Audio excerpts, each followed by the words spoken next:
तो पहले मैं भी विंडोज़ यूज़र हुआ करता था, पर फिर मैंने ले लिया इसे।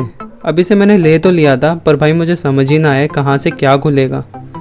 फिर भाई मैं पहुँच गया सीधे यूट्यूब पर। 1 से 2 दिन तो मुझे यही सीखने में लग गए कि कैसे इसे यूज़ करना है। और अगर यूट्यूब पर मुझे इन भाई साहब की वीडियो ना मिलती तब तो पता नहीं कितने ही दिन लग जाते।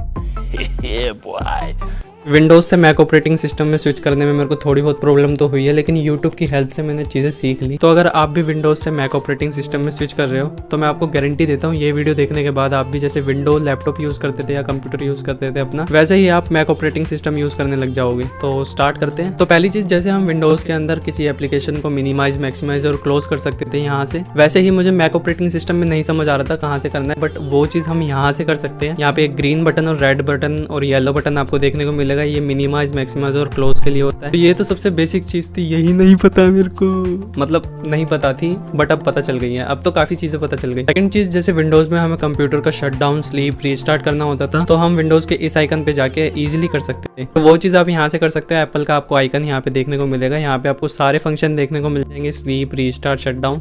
तो ये चीज आप यहाँ से कर सकते हो। जैसे विंडोज में माई कंप्यूटर होता है, वहाँ पे हमारा सारा माल मसाला भरा रहता है। तो इसमें भी नहीं पता चल रहा था कहाँ पे होता है माई कंप्यूटर, जहाँ पे हमारी सारी फाइल्स हो। वो चीज़ यहाँ पर होती है। आपको एक आइकन दिखेगा ये वाला, इस आइकन पे आपको क्लिक करना है। देन आप यहाँ पे अपनी सारी फाइल्स देख सकते हो। अगर आप कोई एक्सटर्नल डिवाइस कनेक्ट करते हो तो वो भी यहीं पे शो होगा। फोर्थ, ये तो मेरे को पहले से पता थी, बट आपको बताने के लिए बता रहा हूँ। जैसे हमें विंडोज़ में किसी एप्लीकेशन को ओपन करना होता था तो हम यहाँ पर जाके करते थे, वैसे ही मैक के अंदर आपको किसी एप्लीकेशन को ओपन करना है तो आप यहाँ पर जाके कर सकते हो। यहाँ पर आपको सारी मैक एप्लीकेशन मिल जाएंगी जिसे भी आप ओपन करना चाहते हो। या फिर अगर आपको किसी एप्लीकेशन को टाइप करके सर्च करना है तो आप यहाँ पे विंडो प्लस स्पेस बार को दबा करके किसी भी एप्लीकेशन को सर्च कर सकते हो। अब जैसे विंडोज़ में टास्क बार होता था ना, इसके अंदर डॉक होता है। विंडोज के टास्क बार में हम किसी भी एप्लीकेशन को पिन कर सकते थे बहुत ही इजीली। इसके अंदर भी कर सकते हो। इसके लिए आपको लॉन्च पैड में जाना है और जिस एप्लीकेशन को आपको यहाँ पे पिन करना है डॉक में, उसे बस उठा के यहाँ पे पटक देना है। बहुत ही ईजी है। और अगर आपको रिमूव करना है तो आप इस तरह से पटक सकते हो इसको। अब जैसे विंडोज में आपको नोटिफिकेशन सेंटर इस जगह देखने को मिलता था, वैसे ही मैक ऑपरेटिंग सिस्टम में आपको इस जगह पर देखने को मिल जाएगा, जहाँ पे आपके सारे नोटिफिकेशन दिखेंगे, आपको विजेट्स दिखेंगे। प्लस इसके साथ में आपको अपने मैक ऑपरेटिंग सिस्टम की क्विक सेटिंग देखने को मिल जाएगी। अगर आप यहाँ पे क्लिक करते हो तो देन आप यहाँ से wifi, Bluetooth, airport, screen mirroring, ऐसे बहुत सारे फंक्शन क्विकली एक्सेस कर सकते हो। नेक्स्ट, जैसे विंडोज में हमें किसी एप्लीकेशन के बिटवीन स्विच करना होता था तो हम Alt प्लस टैब दबा करके स्विच कर सकते थे, वैसे ही सेम आप मैक के अंदर कर सकते हो। आपको जिस भी एप्लीकेशन के अंदर स्विच करना हो आप कमांड प्लस टैब दबा करके कर सकते हो। कभी कभी विंडोज में कोई एप्लीकेशन रिस्पॉन्ड नहीं करती थी, नॉट रिस्पॉन्डिंग लिखा आता था,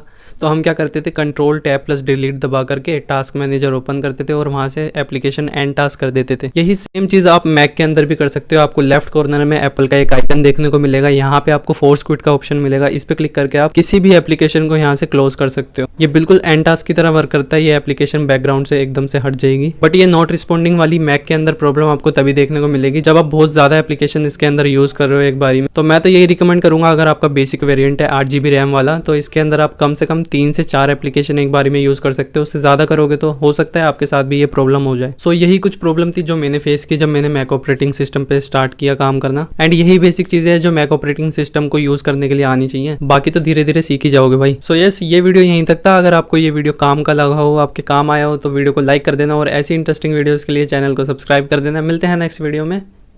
बाय।